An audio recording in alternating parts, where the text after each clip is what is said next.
Hey everybody, this is Renee from The Space Between, and you are listening to The Space Between podcast, the show that lets you listen to how the fans feel about the music, the art behind over 30 years of the Dave Matthews Band. Stay tuned.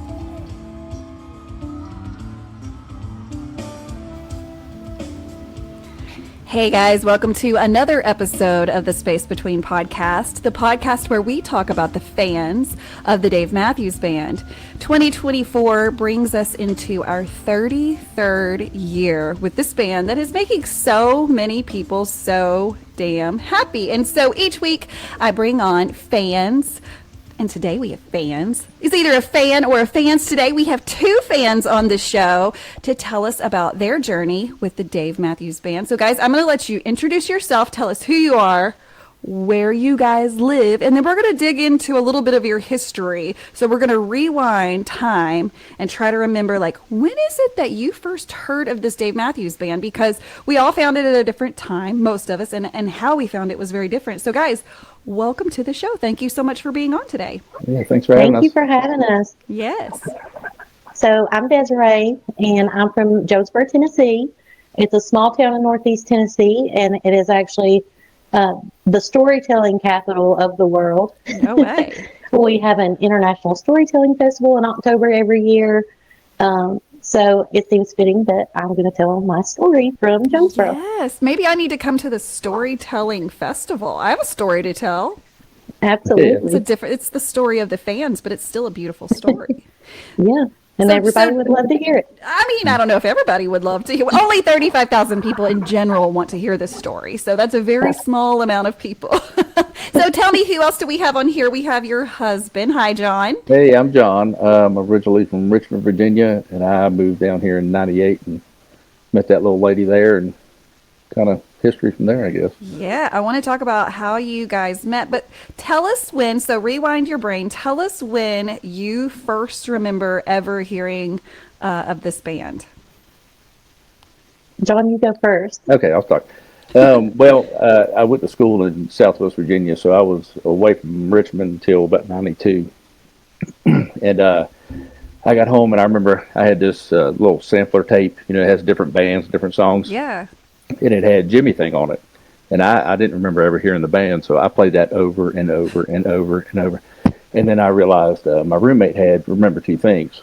Oh, yeah. So on CD, so I started listening to that, and it went all the heck from there. So that was about it. Well, I would imagine growing up in Virginia, too, it was just a little more, I mean, it seems like in my head it would have been around a little bit more, since that's kind of where the band started, had its roots, and so people just kind of knew about it. Yeah. So that was, I guess, around late '93, '94, and then I went to my first show December 30th, '95 in Hampton. Oh, yeah.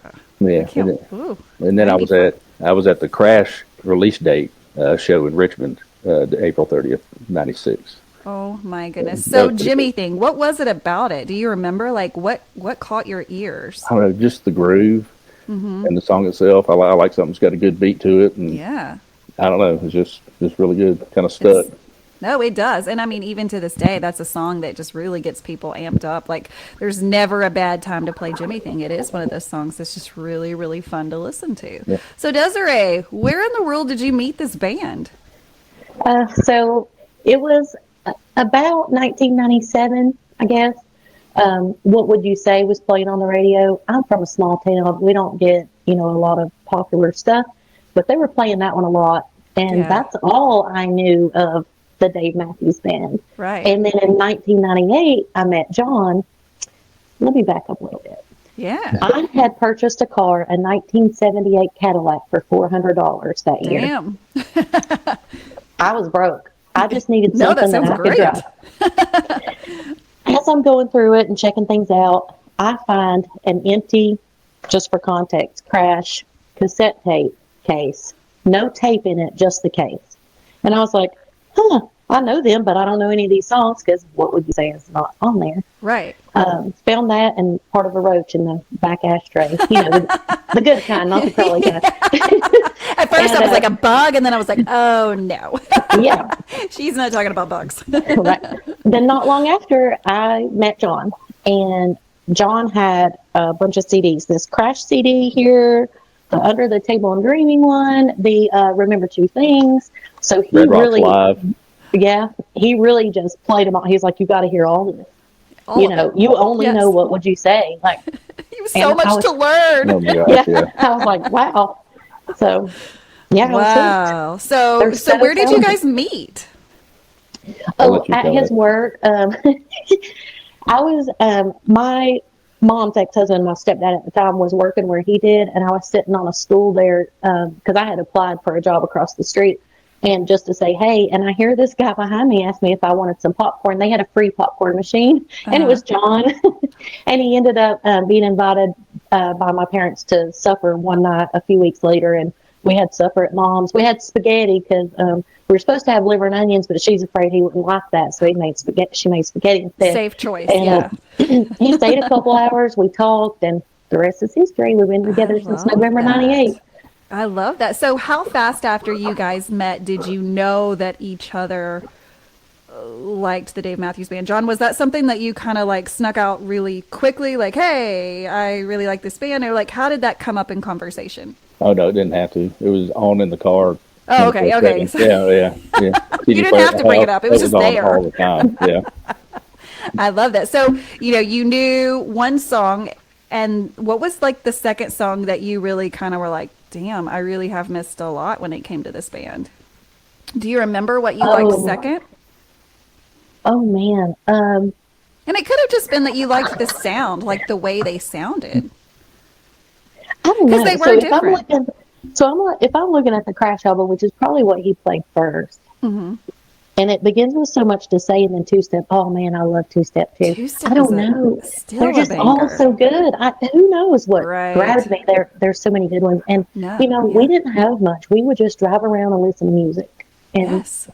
I think those are the best dates, though, right? Because I feel like most people that can connect musically, we have something to talk about now, right? Like that's just an automatic, easy conversation. So, like, let's move forward in time. When was the first time you guys actually saw a show together, and what was that like? Okay, so it was September 2003, and we had a discussion about this because I was like, there is no way I left my baby, my second born, at that young of an age to go to this concert, but I did. So our second child was a preemie, a 26-weeker, was due in June, born in March, and then that September we went to my first Dave show. Wow. But John's first show was like in, what do the kids call it nowadays? The 1000s. The 1900s. Oh God, the 1900s were so old. So, John, you went what in 95, babe? 95, 96, and 97. Let's talk about 95 for a second. So, where did you say that you saw them in 95? It was 95 was a Hampton Coliseum. Okay, so can you remember? I mean, God, I couldn't remember anything in 1995, but that was kind of a big deal. You went and saw them, so that was your first time to like visually see what they do on stage, right? Yeah. Well, what were your thoughts walking away from that? Like, were you prepared for like the jam band aspect of it, of kind of being like, oh, this was a 12-minute song? Like, were you ready? And if not, like, what were your thoughts about it? No, I hadn't really experienced that. Where our seats in the Hampton Coliseum were kind of up behind the stage. So I could kind of see them, but couldn't really see them. But watching the crowd, it was pretty cool. Yeah. But I mean, biggest thing I remember was Bruce Hornsby came out and played. Wow. And other than that, I mean, it's kind of a blur. Oh yeah, I mean 95. For whoever is listening, 1995 was, I don't like to say this, but it was a long time ago. It hurts my heart to say that because I do remember, like, I graduated in high school in 1997, and while that does seem like a million years ago, I guess it really was. Yeah. I guess we're really getting that old. So let's fast forward. First show together. First show together was September 2003 in Charlotte.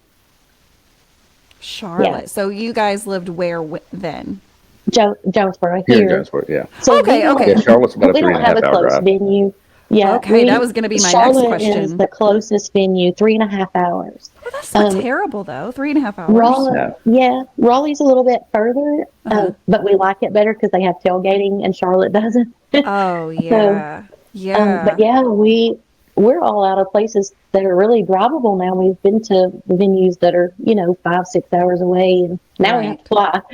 I know, because we've just, you want to see them everywhere. And while that may sound crazy to some people that may be listening to that don't necessarily travel for the band, would you agree in saying that like the band does sound different or has a different energy or something is different about the band in different places, right? Like people will say that about SPAC. People will say that about Alpine, West Palm Beach. Like there are certain venues that are very, very attractive to people because they know that they're in for something different at those venues. And I think even the band has said from time to time, like, we really dig, this venue. And so I think, I think there are certain energies that are unmatched at different places. And so it really does kind of tempt a fan into traveling. But also I think, what an amazing marketing scheme by these guys. I mean, it may not be like it, but it seemed like they really have gotten people to be like, oh, I can't just see them here.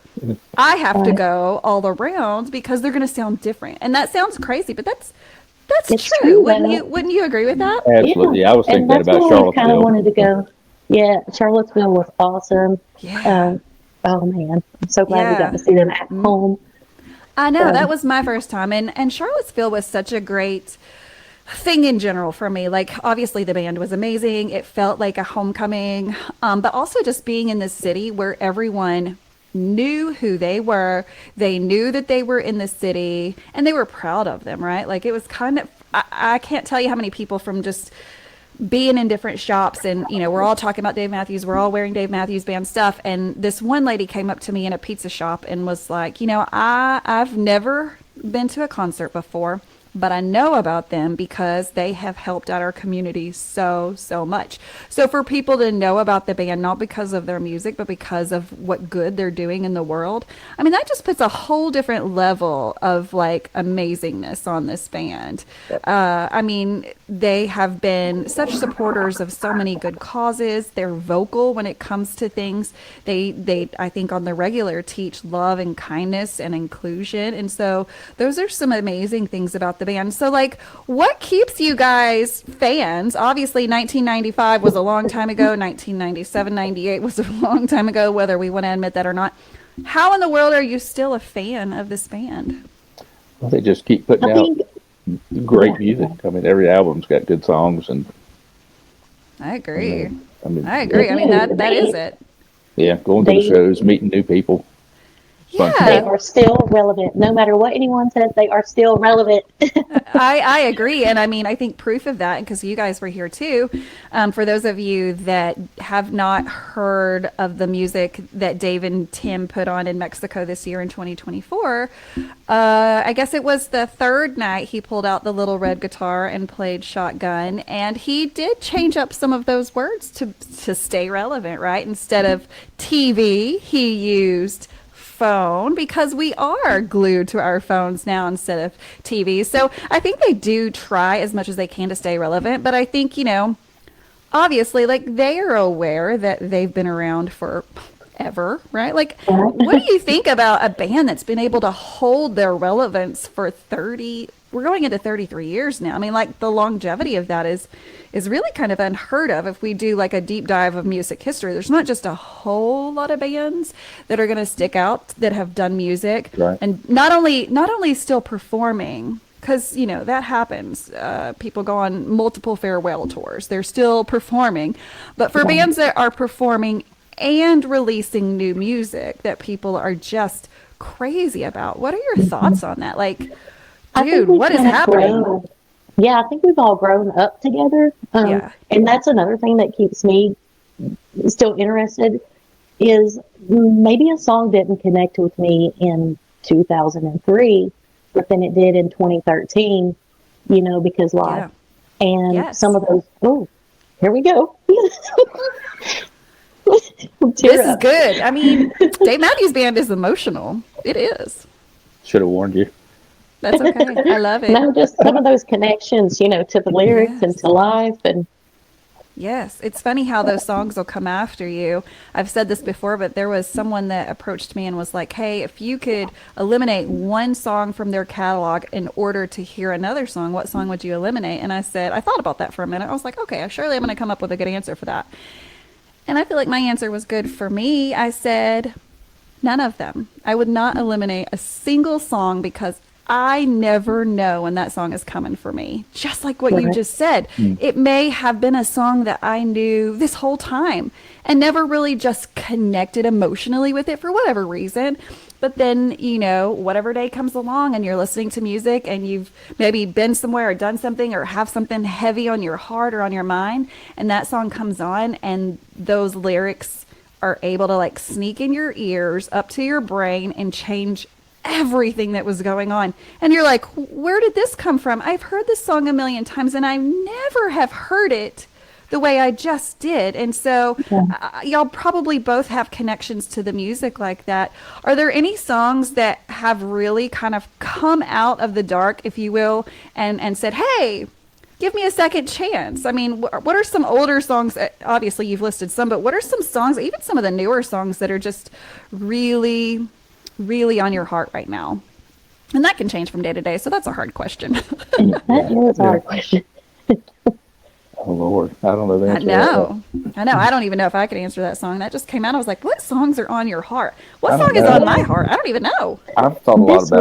week, it's really, Oh, go well, ahead. hold on, because I was pulling for it in Mexico. What was it? It's not new to me, but I have been chasing I'll Back You Up. Ooh, yeah. You don't get that very much. And I was like, That's please true. play it. And he played it in Mexico this past week. So, I It was love it. beautiful. It was That beautiful. became a good song for us when I decided to go to school. And so we didn't get a lot of shows in early on because of college and Right. careers Life. and Yes. children. And I'll Back You Up was a song that John's like, I mean, that, and he really did back me up. It was a lot. It was teamwork those years. That's And beautiful. I want to Yeah. get emotional on this too. We are recent empty nesters, and I'm trying to use the term open nest because I don't really feel empty, but it's a transition. So of course, oh man, my mind's going blank. Don't worry You about and it. It'll me, come you back. and me, the song You and Me, when they say they'll teach us to fly. And that's kind of what we're doing. We've been able to go to more shows in the past few years. So, It yeah, is such a hard time in life. I'm in I have 4 kids and 2 of them are gone and 2 of them are still here. And it's such a hard season. It's hard, but it's beautiful, right? Like it's a beautiful season of life because you're like, yes, the birds are flying out of the nest. Like they are doing it. They are doing all the things that I've taught them to do for 18 years and they're succeeding and it's beautiful. But at the same time, our mom and dad hearts are like, but what about us? We've been talking to you for 18 years every single day and now you can't call me. What is happening? Right. It's such a hard and beautiful thing, so I can see where Right. that song really ties So that's into how it that. comes back around to us, that they'll teach us to fly. Like it's That's time for you right. now. Our I'm kids can actually still sitting in teach my us. son's old bedroom, and it's not complete for me yet, but it's getting there. It's Are yeah, you redoing his bedroom and turning it into something that is not yeah, his anymore? Fort Knox is what yeah. I'm I calling painted it. the With all those walls posters in there. purple, and I have posters I framed that I haven't got to hang up yet, but it's getting there. Are you turning it into a Dave cave? Is it Dave posters? Yes, Yes. most of them are. Yes, it Yeah. is. Most of them. I have a poster from every show I've been to except for my first one. Holy crap. So Mexico was my 20th show, my third Dave and Tim show, but 20 total. Uh-huh. So Wow. And you've I gotten a haven't really poster been to from that much when comparatively, but I 20 don't is feel a like lot. I don't feel like I need to go to like 100 and something shows. Right. I feel so satisfied that we got our first pits in Cincinnati last year. Oh my gosh. And those people that I met at that restaurant where That was they our first. That got was our together, first meetup. Really, we had never been to the those meetups women before. saw me tear up. I'm like, y'all, I'm not even in the pit yet. And I'm so grateful and so emotional. Anyway, so we got pits. You line up, they give you the number. John got Yes. number 7. I was freaking out. So I was like 20 something. So we were on the rail.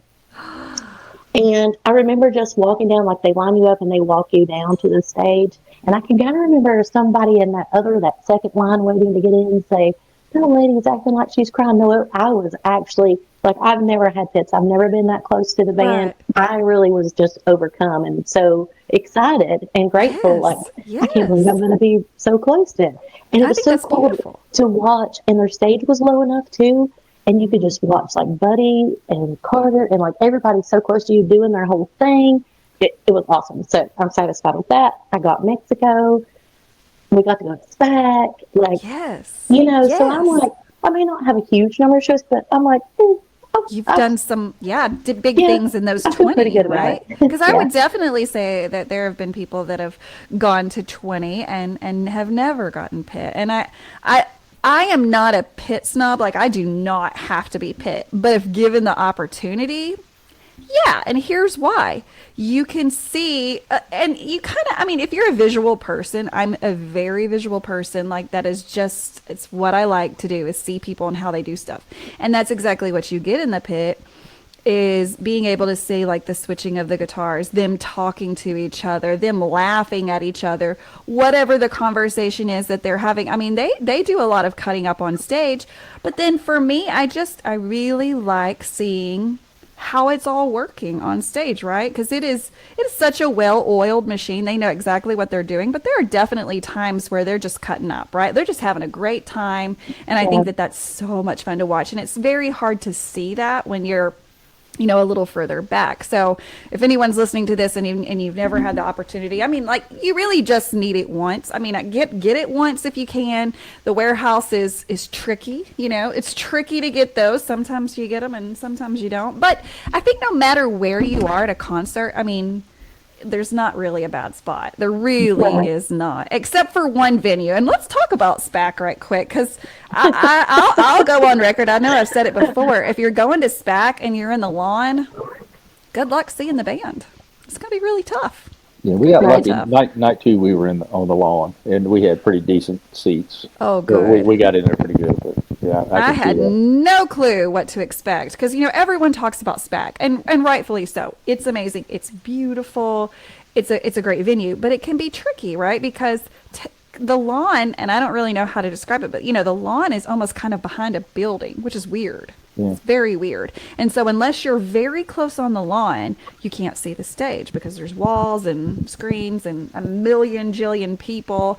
It was a tough venue. Yes. But So many the people. music 2023 was really, really good. So I don't think we could have picked a better year to be there. Yeah. It was very exceptional. It was awesome. It was awesome. And I think just the city in general, what is it? Is it Saratoga Springs? Is that the name of the city where SPAC Yeah. is?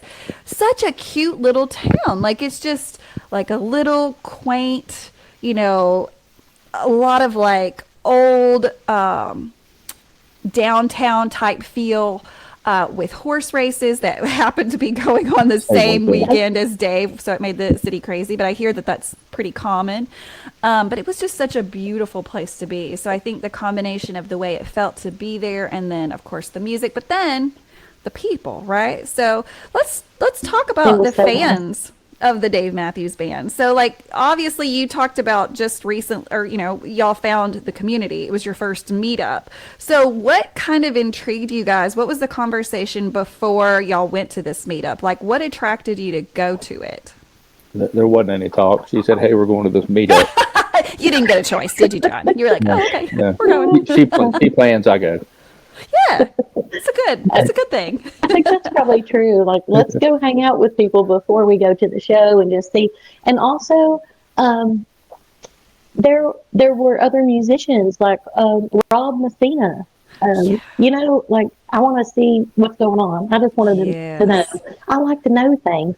Yes, I do too. And I think that's really where, if you start getting plugged in to Facebook groups, or however things work now, I think Facebook group is probably the biggest way to find other fans. I know that Instagram and TikTok are now growing as far as that, but getting connected with people and then doing these meetups. And if you're listening to this and you're like, what are they talking about? Well, the Dave Matthews Band fans are almost like a club, if you will, like a club, but requires no you don't have to have done anything to be there. You could have been to 0 shows or 1,000. No one cares. The fact that you like the band is all you need to go. And so these Facebook groups that, you meet people online, which is a very common way to meet people these days, just, and also just to kind of make us feel less crazy, right? Like there's other people out there that are digging on this band as much or more than I am. And so then these meetups give us opportunities to put, a face with a name, like in person, and you already know you're going to like them. And then just learning stuff. Like people come into these meetups with so much knowledge of the band. And I'm like you, like I dig knowing every single thing. Like, and I'll be weird about it. Like I want to know, like, oh, Buddy's a vegetarian. Cool. Check. I want to know that. I don't know why or where that's going to come in handy, but like I dig knowing that for some weird reason. But like everybody does have those little side notes because they might have been a show in 95 and we're talking about taping and the evolution of the band. And so there's just so much knowledge there. But even for the people that show up to those that know nothing, dude, I almost dig that more because, and I almost feel sorry for them because everyone wants to tell them something, right? Like, oh, I have so much to tell you, right? Yeah. Speaking of that, we're at the last show in Mexico, Night 3. And there's a guy standing beside me, and he reaches over and said, "Hey, I keep seeing all these football jerseys that say Buford 41. What is that?" Yeah. And I was like, "Oh, it's Carter Beauford. He's their drummer, and 41's one of their songs." And he just kind of like, "I did not know that." That's awesome that he was in Mexico and he was kind of a new fan. What a place to get to see the band for the first time. I met a couple of people there that, were newbies. What a great place. I think that for me, I've only been this one time, so I've only been once, so I don't have a lot of experience. But it was, for me, like a workshop. Like, okay, girl, you're about to learn a lot about Dave Matthews and Tim Reynolds and what the foundation that this band was built on, right? Like, because, dude, it was built with some talent. And that was, not that we didn't already know that, but sometimes it's really hard to just like zoom in on just Dave or zoom in just on Tim when the whole band is on the stage, right? Because there's so much going on. When we were there, that's exactly what I said. I said, this is really showcasing Dave and Tim instead of, everything all at once and maybe somebody gets a solo for a little bit, So it was really cool just to get kind of to the bare bones and just let them play. It was awesome. I didn't think about it that way until I got there, and everything about it felt like a workshop, or a conference, like you checked in, you got your itinerary, and you had all of these things you had to be at, and then we're going to learn at night with Dave and Tim, right? And I totally dig that. But for people that were there that this was their first concert and maybe even their first kind of introduction into the Dave Matthews Band world, I think it's a great place to start because at least historically, that's where it started. That's kind of where it started. And so learning the foundation of the band can help you to appreciate these dudes that have been killing it for 33 years. And how the hell are they still doing it? I mean, I don't know. I don't know. I'm 44 and I question every day, how am I going to make this day work? These guys are way older and they're still just rock stars. And that, that was something that they proved in Mexico. That moment, I don't remember what night it was. They all kind of blur together now, but there was one moment where they're sitting on stools and Dave turns to Tim, Tim turns to Dave, and it was like dueling guitars. And I was like, yeah, it was really cool. What is happening? This is amazing. They just both, and also you can kind of tell they like each other, right? Which is awesome because that's not necessarily the case in every band. There are countless stories of bands falling apart because the members just couldn't get along. And I understand that.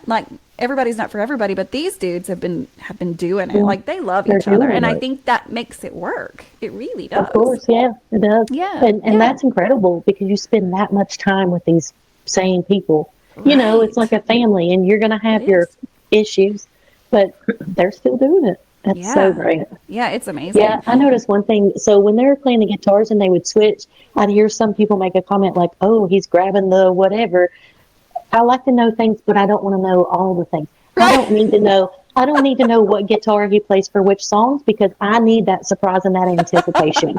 I don't want it to get boring oh, he's grabbing that, so he's probably going to play whatever. I just want to Right. be surprised. No, for sure, for sure. For me, like I do kind of dig that, but it's honestly just a game with myself. Like, how well do you know this band, girl? Like, if he picks Yeah. up that guitar, if you can name the song, bing, bing, bing. Like, I get some kind of weird thrill out of it. No one else gets a thrill out of it, and I don't yell it or scream it, but like inside my head, I'm like, "Bam, girl, you know it. You You got got it. it. You did it. 2 Got your points in own a game that doesn't even internal exist." trivia game.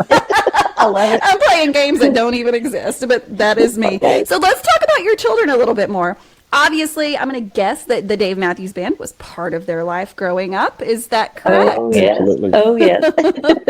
So was that something that you played for them? Were they ever, like, did they ever get into it? Let's talk about what goodness, that looks yeah. like for them. Yeah, They when would say, "Will you play the Woo song?" They would do what song? the warehouse The when they Woo go, song. woo. Yeah, Oh, they the love that. Woo song. Oh, I love that. You know, it's not Oh, like Or they no. say, Nothing like getting "Chickaboo wow." getting a fussy kid in the car and turning on some Dave, and it just melts away. It's so cool. Oh, yeah. I Thank you, highly Dave. recommend that Yeah. for fussy babies, Oh, yeah. fussy children, toddlers, Dang. whatever. Dang. Was Yeah, there it was any awesome. particular song that worked the best, or was it just anything Dave Just Matthews? Pretty much anything. We just Wow. throw a CD in and let it roll. Yeah. So have they ever been to a show? Our daughter has. Our daughter has been to one with us. Uh-huh. Our son didn't make it that year, so we took one of our friends Yeah. that we love to go to shows with, Matt and Katie. They've been to a lot of shows with us. But yeah, Cameron got to experience one, and it poured rain on us, and it was awesome. Oh, yeah. Was she down for that even when it was raining? Was she like, I want to go? Or Oh yeah, yeah. yeah. Yeah, most She people was don't all want to in. stand in the rain, but like some of us are like, I dare you to rain because I know he's going to play some rain songs. And speaking of rain, I'll keep talking about Mexico because it's on the tip of our tongue, right? Like so, night 3 in Yes. Mexico, it rained. But it was beautiful. It was Like the perfect. way I loved it it. rained and the way it came in sideways at certain times. It's like he had done a deal with God. Like, okay, I'm going to sing whatever. And at that time, I just need for you to like gently let it rain. It was so beautiful. It was awesome. beautiful. I The think way it rain. hit the lights when it came in Oh, sideways. Yeah, Oh, it was so beautiful. I'm always a fan of rain. Do I want it to rain every show? Definitely not. But that was beautiful. I mean, that was really beautiful. So yeah, a lot of people don't dig the rain, but if you're not super familiar with Dave Matthews Band music, they've got a couple songs that really just kind of beg for rain, and there are certain songs that they've been known to play like JTR when it's really pouring down. And some of those times I remember just being so beautiful because people would lose their shit when he would play those songs because typically he just plays them during rain, right? So it's kind of one of those things like, oh, if it's going to rain, I bet he's going to sing this. However, he did not sing JTR that night, but I did hear people yelling for it. right. There's Yeah, there's I always was those surprised people. he didn't play it, but know, that's I okay. mean- We got a lot of other good So stuff. many beautiful songs. The only one that I didn't get to hear, and I was just like really ready to experience it, was The Space Between. Like I really kind of wanted that to Oh. happen because everybody was I wearing remember their that. T-shirts, The Space Between. I was like, come on, Dave, give it to me. Like I want it. And he didn't. But, we'll get it sometime. We'll get Yeah. it sometime. And that, Maybe honestly, it's during not this even my tour. favorite song, but, it's my Right. podcast name. So Yeah, I like it. exactly. Of course, I like it a lot. So the kids are gone. So does that mean that your schedule is more open for things that mom and dad like? Like, what does the future look like for you guys? Are you going to keep burning Dave Matthews Band until he's done? Or like, does this shift your priorities? Like, what does the future look like for you guys when it comes to the Dave Matthews Band? Yeah, we definitely have more free time to do that. Our first show together was '03, and then we didn't go back till '09, and then after that, 2018, and Yeah. then what was it, John? 2019, and then He's then a break. frozen. I don't know what happened. I think his battery died. He's coming back.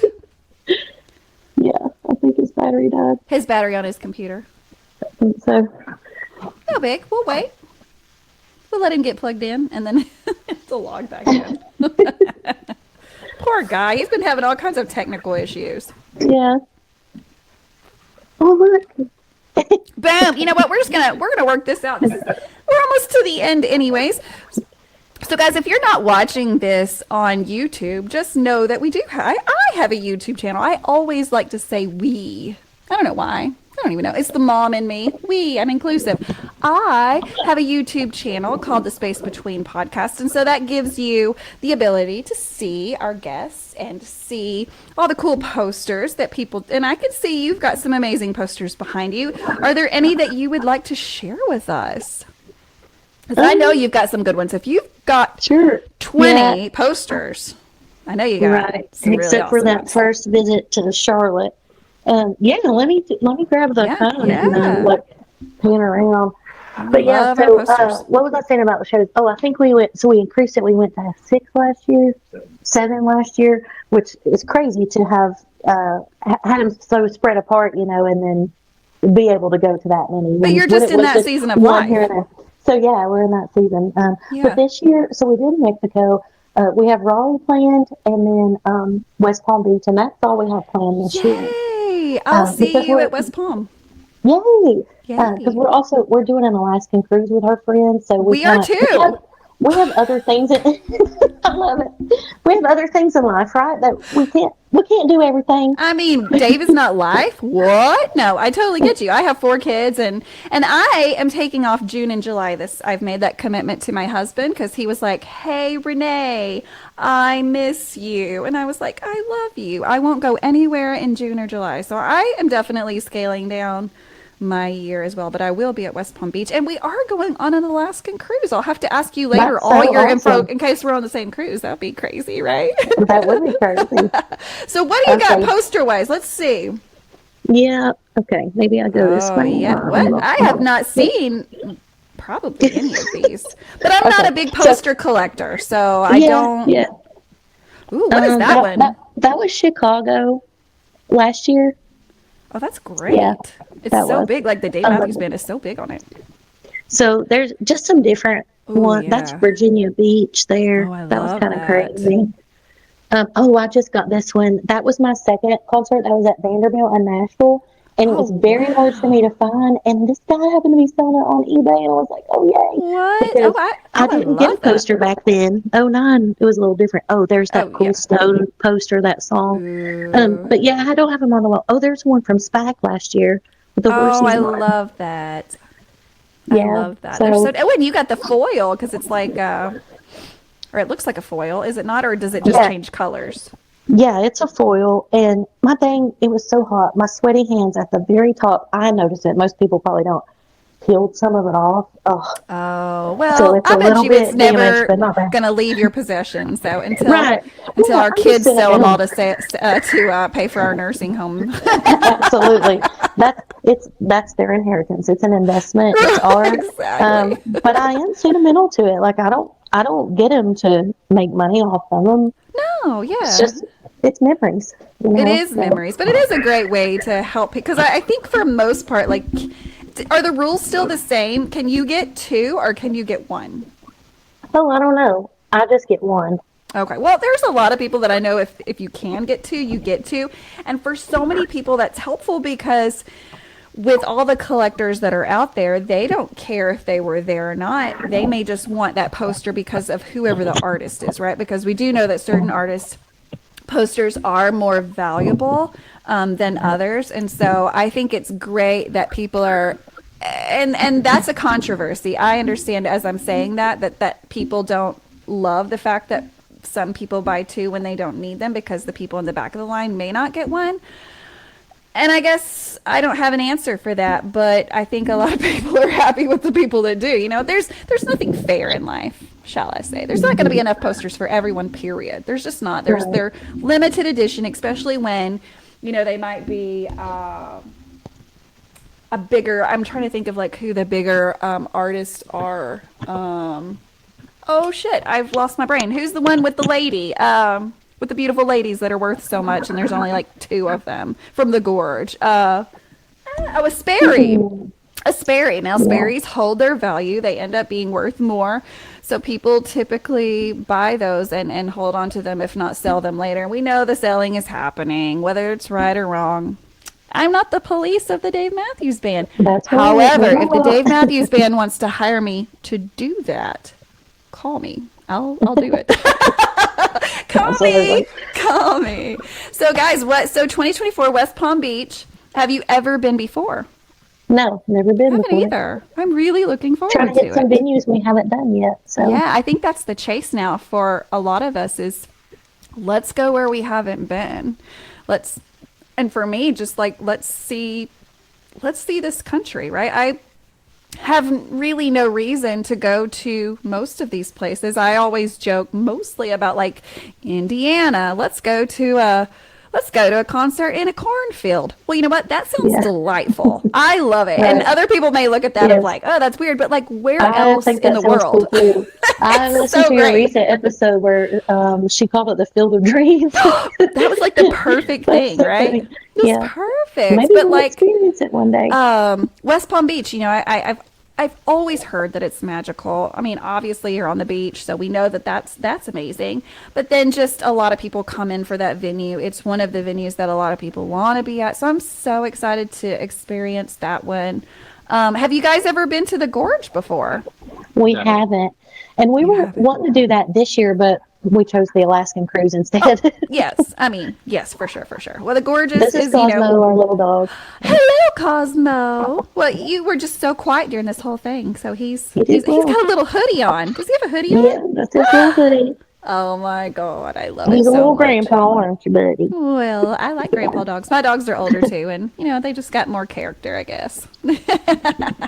Well, guys, I can't thank you enough for joining me to tell me kind of like how in the world did you find this band? It's really, truly a different story for each person, and that's been so much fun for me to talk with everyone because everyone's story is different and what we want to get out of it is different and what we have gotten out of it is different and what we want to do is different. And so it's amazing that there are this many experiences behind something that we love so much and we can kind of make it what we want, right? And that's the lovely part of this band is they are still touring so much and giving us so many opportunities to see them that you can kind of do it as you can. And who knows how much longer we have, right?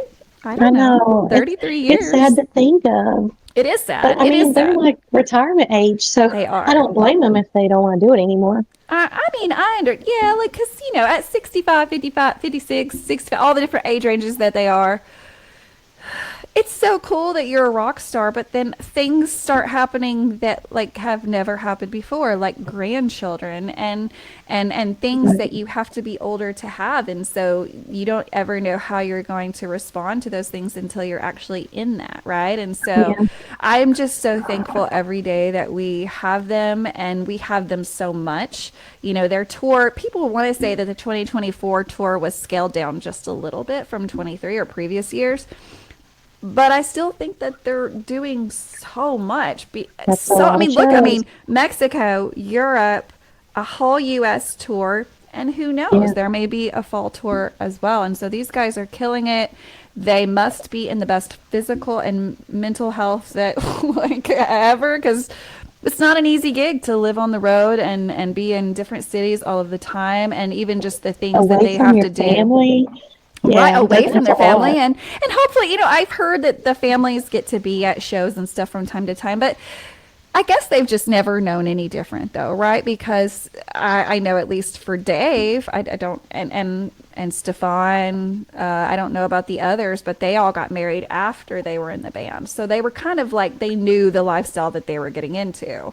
But does it make Right. it easier? I'm sure that I don't know. My dad was a truck driver, and my mom always told me. So he was gone like all of the time. He might come home like once every 3 months. And because my mom had lived that lifestyle, not that this is similar to a rock star life, I'm just painting the picture that he was never at home. When he would come home and spend extended periods of time, she hated it. She was like, it's time for you to leave again. So I'd like to think, I don't know, maybe my parents were just like messed up, but I'd like to think that they've just gotten used to it. And they're like, we see him when he see him. He's amazing. We love him. If we want to see him extra, we can go out on the road. But that's just what he does for a living. And Yeah. that's all I've ever known. So we hope that they keep doing it for as long as they're happy doing it. I'm like you. I Yes. don't want them to do it if they're miserable. But they also really have such a great fan base. I mean, look at you guys. We know there's at least 35,000 fans of the Dave Matthews Band. And so, like Dave said, day 3 or day whatever of Mexico, he knows. he knows he's got a good fan base. He knows it. He said it. Yeah. He's aware. People keep reminding him. And I love that because we really do just have such an amazing group of people around this band. And that's the hook for me, are all these people, right? Who have common interests, common likes, and they just love this band. Absolutely. Yeah. So guys, thank you so much for carving your time out tonight. It's a busy Thursday night, but there's always time to talk about Dave, right? For sure. Yeah. So guys, if you are listening to this again on your favorite podcast app, just know that you can watch this on YouTube. And each week I have a different fan or fans on the show to talk about their journey with the Dave Matthews Band. So if you would like to share your experience, your stories with the Space Between podcasts, it's as simple as just sending me a message on Facebook, Instagram, TikTok, any of those things that we're all on. And that's another way that you can keep up with who's on next. So stay tuned. Again, look us up on socials. My email is kissonthelipsmeyer@gmail.com. That should be fairly easy to remember. So shoot me an email if you're interested in sharing your story. Because guys, this show doesn't work if you don't share your stories. I've told my story. They've told their story now. So we need new people to tell their stories. So again, thank you so much for your support, for your love, and for recognizing that the story of the Dave Matthews Band fans is really an amazing story. So don't be surprised if I show up to the Storyteller Festival. Absolutely. I'm not going to, but that'd be amazing. We got room for you. You can stay the night here. Hey, that sounds like an amazing gig. That's an amazing gig. So guys, like I say every week, stay tuned, and peace, love, and Dave Matthews Band.